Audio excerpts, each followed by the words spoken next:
Komisi Pemilihan Umum Kabupaten Ciamis musnahkan sebanyak 1.706 surat suara untuk pemilu 2024. Pemusnahan tersebut meliputi surat suara yang rusak dan kelebihan.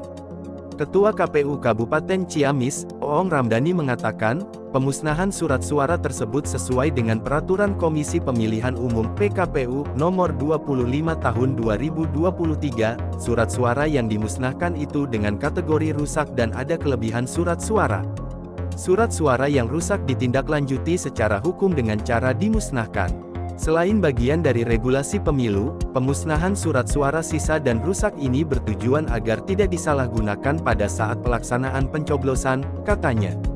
Oong menjelaskan surat suara sisa dan rusak yang dimusnahkan antara lain, surat suara pemilu presiden dan wakil presiden sebanyak 79 lembar, surat suara pemilu anggota DPR RI sebanyak 683 lembar, surat suara pemilu anggota DPD sebanyak 68 lembar, surat suara pemilu anggota DPRD provinsi sebanyak 748 dengan rincian 508 lembar rusak dan 240 lembar kelebihan.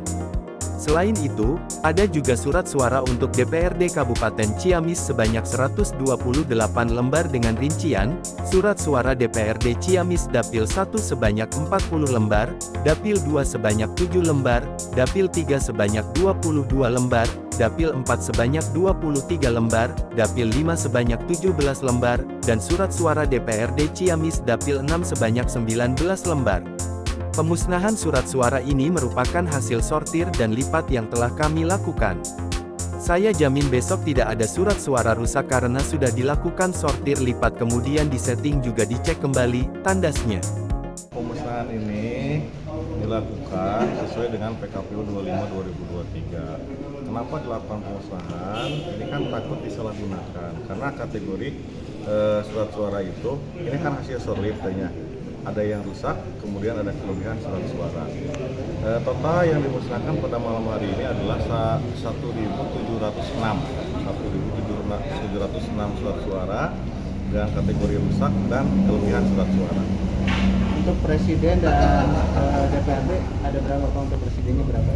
Rinciannya yang tadi untuk yang presiden itu 79, kemudian DPR RI 683, kemudian DPD-nya 68, DPRD Provinsi 748 dengan kategori 508 rusak, kemudian 240 lebih.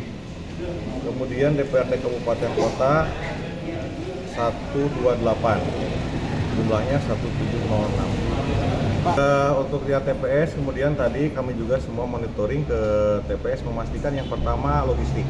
Apakah logistik sudah sampai belum ke TPS, dan kami mengisi di lapangan bahwa logistik itu sudah sampai ke TPS.